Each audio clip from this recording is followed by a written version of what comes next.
What's up, y'all? How's it going? Back with some more Dragon Ball FighterZ. Now, back on Thursday, I put out a video talking about the roster overview, my thoughts on it so far. It's pretty much final. We got 23 characters. It may go to 24 if they reveal Android 21 to be the last playable character for the base roster when the game first drops. But after it drops, we got DLC coming, of course. They've already announced that we got 8 DLC characters that will be on the way after the game is released. And so for me, I'll have some predictions for myself as far as who those 8 characters are going to be, who I think is going to be in the game, and also who I want to be in the game for those 8 DLC characters. That's what this video is going to be all about. Now, before I get started, I will mention that I did not include any Dragon Ball GT characters because I don't think this game is going to be representing Dragon Ball GT at all. Now, if I'm wrong about that, that's fine too. I wouldn't mind. I'm not a hater on Dragon Ball GT. I wouldn't mind that myself. I just think business-wise, they would rather be pulling from Dragon Ball Super, which is a popular series that's still going on right now. I watch it myself every week, and then Dragon Ball Z itself, and the movies also, the non-canon movies. I think we will get some movie characters,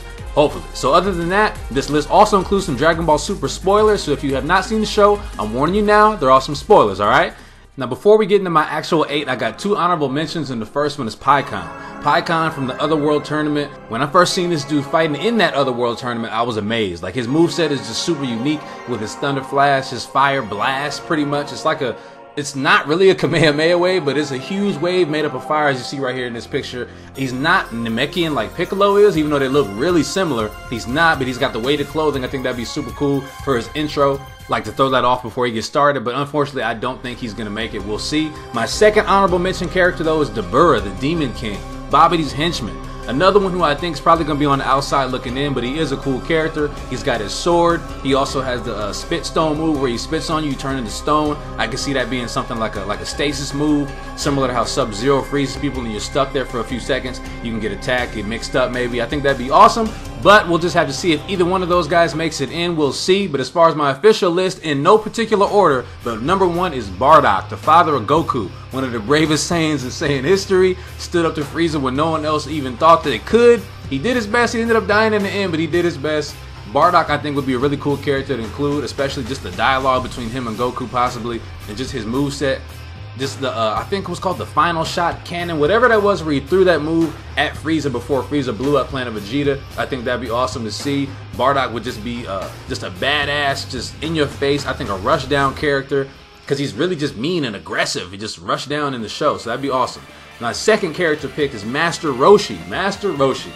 This old man will whoop your ass. Don't sleep on Master Roshi. I know he's like a jokey character in a way, especially in Dragon Ball Z.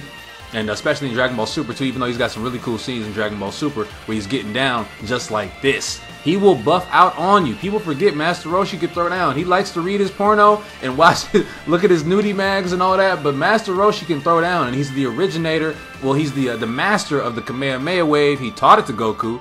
Sometimes people forget that. Taught it to Krillin. He's the master of that, and he also has his Mafuba technique, where he throws enemies into a pot, can kind of just control them in that way. He has some super unique moves. I'd be really interested to see what they do with Master Roshi if he makes it in. My third character is JANEMBA. When you talk about some of the more unique villains in the show, I think you have to mention JANEMBA. Even though he wasn't officially in the show, he was from the Fusion Reborn movie where Vegito was first seen. I still think he's just so unique and so cool. He's evil. He barely even talked, but he had things like this where he could teleport. He just kind of turned into blocks and kind of faded away, just disintegrated, and then would show up behind you. He was punching through portals and all type of weird stuff like that. I really think JANEMBA could be pretty cool. He also has a sword, so there'd be interesting things they could do with that, with his limbs, his long normals. Now number 4 is Cooler, Frieza's brother, another character from the movies, but he did have 2 of them, so that's, I mean, maybe even more likely to get in the game since he had 2 movies. He's highly represented in the franchise in that case, and he was a cool character. As far as the moveset, I know he probably would have that Supernova that you just saw for like his level 3, and I think they'd have to either choose between this form or his metal form. That'd be the big thing. I don't know which one they would like to use. If they did choose the metal form, I could see him maybe having like some clones, like the metal coolers that were in the movie, because Cell doesn't have his Cell Juniors anyway, or maybe him having a little bit of armor. But number 5 is Kefla. Kefla from Dragon Ball Super. Now Kefla is a fusion between 2 characters in Dragon Ball Super, Kale and Caulifla. Kale is like the shy, really quiet one, but when she beasts up, she looks just like Broly. It's weird. It's pretty much a knockoff of Broly, and then her best friend slash sister, Caulifla, is like a prodigy. Both of them are prodigies, really. She's able to go Super Saiyan 2 really fast. She's figuring it out as far as getting more and more powerful. They weren't powerful enough to mess with Goku though, so they ended up fusing together to make Kefla.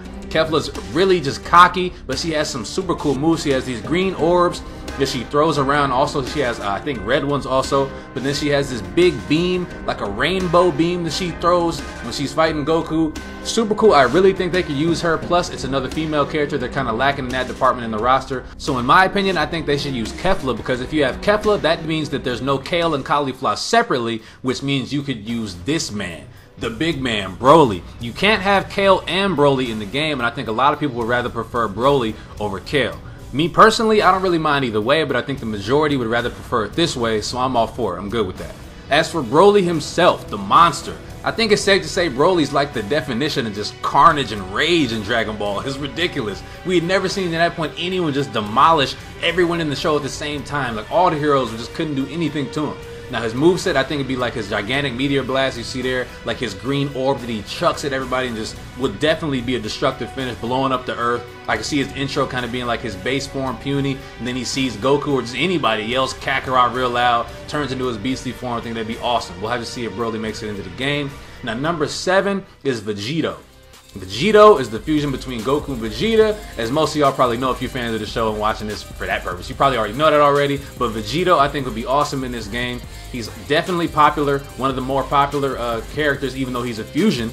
But it'd just be sick, his moveset with his spirit sword, and also there's Vegito Blue from Dragon Ball Super. I think Vegito Blue could kind of be like an install super, similar to how Golden Frieza is in the game right now in Dragon Ball FighterZ. I kind of would love to see him have that, just go Vegito Blue, have his spirit sword, do his final Kamehameha wave, could be his level 3. Either between the final Kamehameha or the spirit sword would be dope for his level 3. Hopefully he could have both, and hopefully he makes it into the game. Now number 8, Jiren. Now, if Broly's the definition of just rage and carnage and is just a monster, then Jiren is the definition of just straight power and is just a beast. Jiren in Dragon Ball Super has been just amazing, kind of awe-inspiring. He's just doing stuff that we're like, what the heck? Like, how are you that strong? He hasn't really done all that much as far as a moveset, so that'd be remain to be seen as far as what Arc System Works could make as far as a moveset out of him. But I think that right there will be his level 3 as far as him just saying it's over, tossing people behind him and blowing him up. I think it'd be cool for his intro to have his God of Destruction kind of come out and tell him like, alright, it's time to bulk up, it's time to actually fight, destroy all these fools. And of course his outro after he wins will be him sitting there meditating. I think that'd be awesome. I would love to see that. I do think Jiren's going to be in the game. So as far as that top 8, let me know what you guys think of that list that I've made as far as who I think is going to make it into the game. Let me know if there's anyone that you think that I've missed. And let me know how excited you are for Dragon Ball FighterZ. Like, we only a few weeks away. January 26th, I'm going to be going crazy with this game. I love Dragon Ball Z. I love fighting games, so I cannot wait. Can't wait to get my hands on it. The open beta's January 13th, so that's next weekend. But as for this video, that's going to be it. I do hope you enjoyed it. If you did, feel free to like it, subscribe to the channel, because there's always much more content on the way. And I'll see y'all later.